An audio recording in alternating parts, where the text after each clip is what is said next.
On va faire ça en deux parties. La première partie, on va dire sur un plan humain. Lorsqu'il faut avoir une discussion avec son mari, c'est jamais à chaud, d'accord? Quand je dis à chaud, ça veut dire surtout pas durant la situation qui vous dérange, parce que la plupart du temps, vous allez être tendu, vous allez être sur les nerfs, et il y a des mots qui vont, même si au début, vous essayez de garder votre calme avec votre mari ou avec votre femme, hein, ça marche dans les deux cas, et vous allez vouloir dialoguer avec lui, c'est un moment qui n'est pas du tout opportun. Pourquoi? Parce qu'il suffit que le mari fasse une réflexion, et on allume la mèche, et ça saute. Bon.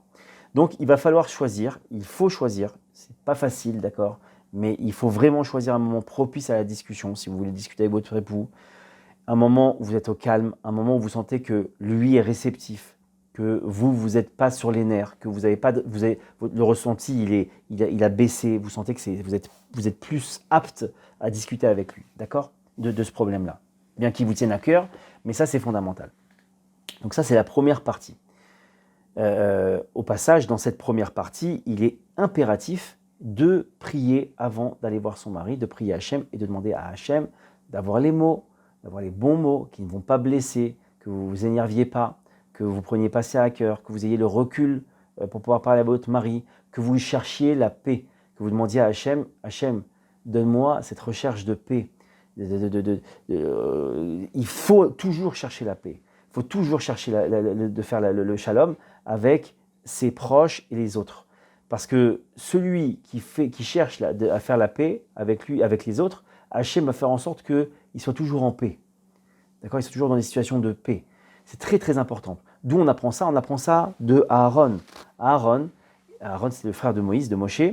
Il avait une particularité, c'est qu'à chaque fois qu'il y avait des discordes entre deux amis, par exemple, ou un couple, alors il allait voir l'autre et il lui disait, tu sais, j'ai parlé avec Réhouven, on va dire ça comme ça, il m'a parlé de toi, mais qu'est-ce qu'il t'aime, et tu peux pas savoir comme tu lui manques, c'est dommage que vous soyez trucs, etc. Et il faisait la même chose de l'autre côté.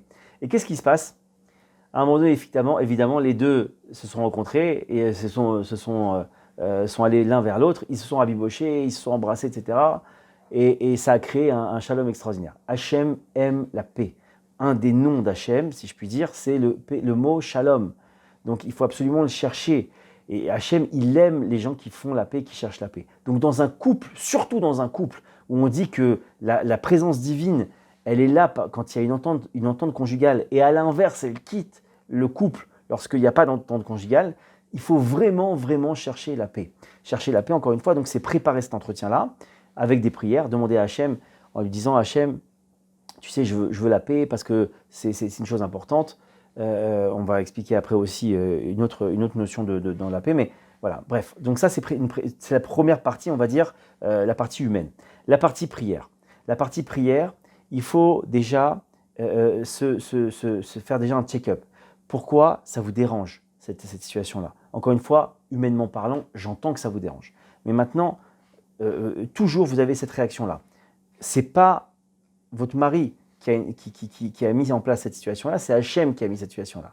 Maintenant, quand vous avez pris cette conscience-là, vous devez ensuite comprendre pourquoi vous vivez ça. Pourquoi Hachem vous fait vivre ça?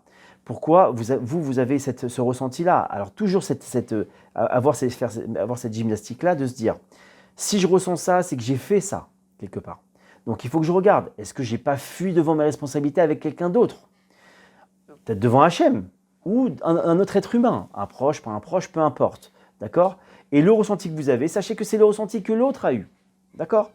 Et sur ça, il faut demander à Hachem, Hachem, montre-moi pourquoi je vis ça, à qui j'ai pu faire ça, je veux faire le shalom, je veux faire le bien, je veux pas faire de mal, je veux pas faire souffrir les autres, je sais que c'est important, et je t'en prie, amène-moi la personne à qui j'ai pu faire ça, que je comprenne, que je fasse tchouva, que je me rabiboche avec elle, etc., etc. Si votre mari, pour le coup, c'est pas parce que ça peut être la personne qui est en face de vous, qui vous fait vivre ça, parce qu'une certaine manière, ça peut être le premier bâton choisi, ça peut être aussi la victime.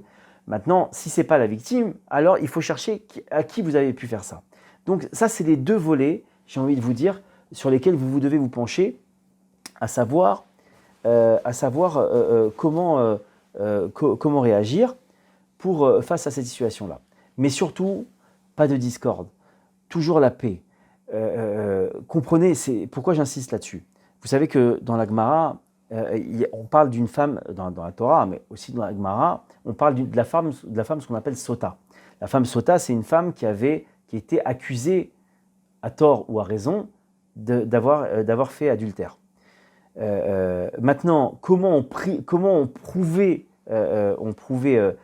si elle était coupable ou pas, sa culpabilité? Eh bien, tout simplement, effectivement, on demandait à des témoins, etc. Mais pour avoir la vérité, de connaître la vérité sur cela, si c'était isolé avec un homme et qu'elle avait eu des relations avec lui, on lui faisait boire on l'amenait au temple. Bon, je ne vais pas vous raconter tout le processus de la femme Sota, mais en tout cas, on lui faisait boire un breuvage dans lequel on rentrait un bout de parchemin sur lequel on avait écrit le nom de Dieu.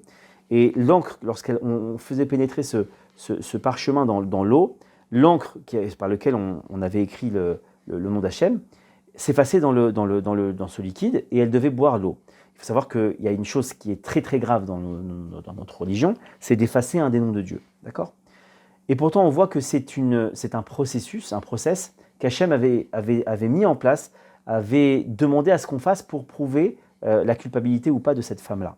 Donc, de là, nos sages expliquent que Hachem, pour la paix conjugale, parce qu'évidemment, si on prouve que cette femme, elle n'est pas adultère, que cette femme, elle s'est bien comportée finalement, qu'on a eu des soupçons non fondés sur elle, alors effectivement, ça va la rabibocher avec son mari. Et plus que ça, on disait qu'elle allait avoir des enfants particulièrement érudits, etc., etc. Bon, donc c'était tout très intéressant. Et pour ça, Dieu avait dit, vous prendrez ce parchemin-là et vous effacerez mon nom. Donc de là, nos sages ils nous disent que pour la paix dans le couple, Hachem il est prêt à faire une chose très grave, qui est sanctionnée par la Torah, d'effacer son propre nom. De là, nous apprenons l'importance de la paix. Donc battez-vous pour la paix. La paix conjugale, c'est quelque chose d'extrêmement important et qui est la source de toutes les bénédictions. Je vous invite à regarder et faites le test. Toutes les personnes qui ont des problèmes notamment de parnassa, d'argent, la plupart du temps, elles ont des problèmes de couple. Et si vous inversez la vapeur, si vous rabibochez avec votre mari ou avec votre femme, vous faites la paix, vous poursuivez la paix, vous verrez que les problèmes d'argent vont s'inverser eux-mêmes et Baruch Hashem, vous aurez une grande bracha, une grande bénédiction dans votre, sur un plan de paix conjugale et aussi sur un plan parnassa.